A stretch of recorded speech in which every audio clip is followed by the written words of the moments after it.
म्हणणं आहे, आज गेली 4 वर्ष झालं तुमच्या शाळेविषयी सगळ्या पालकांच्या तक्रारी आहेत. तुम्हाला शाळा कंट्रोल होत नाहीये, तुम्ही प्रोटेक्शन देऊ शकत नाहीयेत. तुम्ही आपली जिम्मेदारी समजून ही जागा बदला, अन्यथा तुमचे राजीनामे द्या. तुम्हाला आता होत पण नाही, तुमचं वय पण झालेलं आहे. तुम्ही युवकांच्या हातात द्यावं स्पष्ट. आणि ते युवक आणि गाववाले ठरवतील की जागा कुण्या जागेत भरवायची, शाळा कुण्या जागेत भरवायची, आणि त्या मुलींना प्रोटेक्शन द्यायचं त्या बॉडीचं कर्तव्य असं. आता तुमचं म्हणायचं काय, आमचं असं गाववाल्याचं म्हणणं आहे की तुम्ही तुमचं कर्तव्य पार पाडायला नाही, तुमचं कर्तव्य पाडायला तुम्हाला जमलेलं नाही. तुम्ही आता राजीनामे द्या, स्पष्ट शाळा कुठं भरवायची आम्ही ठरवू. तुम्ही अन्यथा असं नाही केलं, सगळ्या पालकांचं आम्ही इथून टेशी काढून घेऊन जाणार आहेत. स्पष्ट सांगतोय, तुम्हाला प्रोटेक्शन देणं होत नाही. मागच्या 25 वर्षात केलं नाही. आपल्या पालकांचा प्रश्न आहे, त्यांचं काय कसं. आता आमचं असं म्हणणं आहे की तुम्ही राजीनामे द्या, तुमची वैयक्तिक जिम्मेदारी आहे, तुम्ही पार पडू शकलो नाहीयेत. तुमच्याच घरात कल आहे, बाकी तर सोडूनच द्या. आणि आता आम्हाला मान्य नाही, एक तर तुम्ही राजीनामे द्यावे, जागा बदलून शाळा दुसरीकडे भरवावी. तुम्हाला प्रोटेक्शन देता येत नाही. शिक्षक आपल्या पगारीपुरते आहेत आणि हे आमच्या आपल्या ह्याच्यापुरते आहेत, स्वार्थापुरते आहेत. अध्यक्षांना आता ह्याच्या पुढे अध्यक्ष सचिवांना आज राजीनामे द्यावे, बाकीचा विषय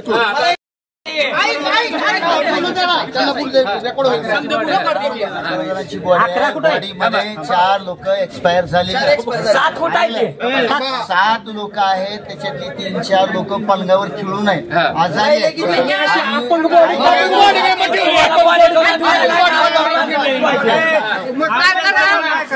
काय करा, ही राहिलेली पलंगावर नेऊन त्यांच्या खात्यावर पैसे पोहोचवते जबाबदारी म्हणून या क्रमाने.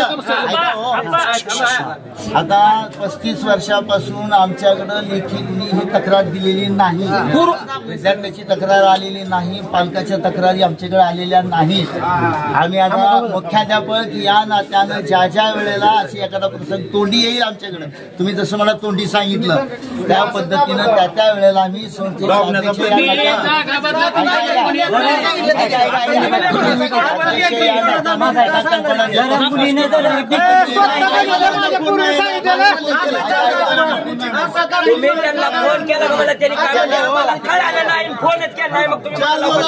केला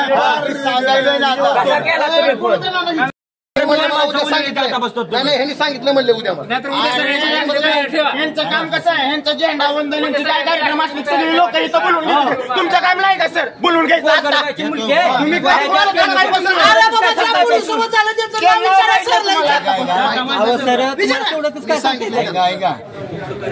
ऐका माझे थोडस.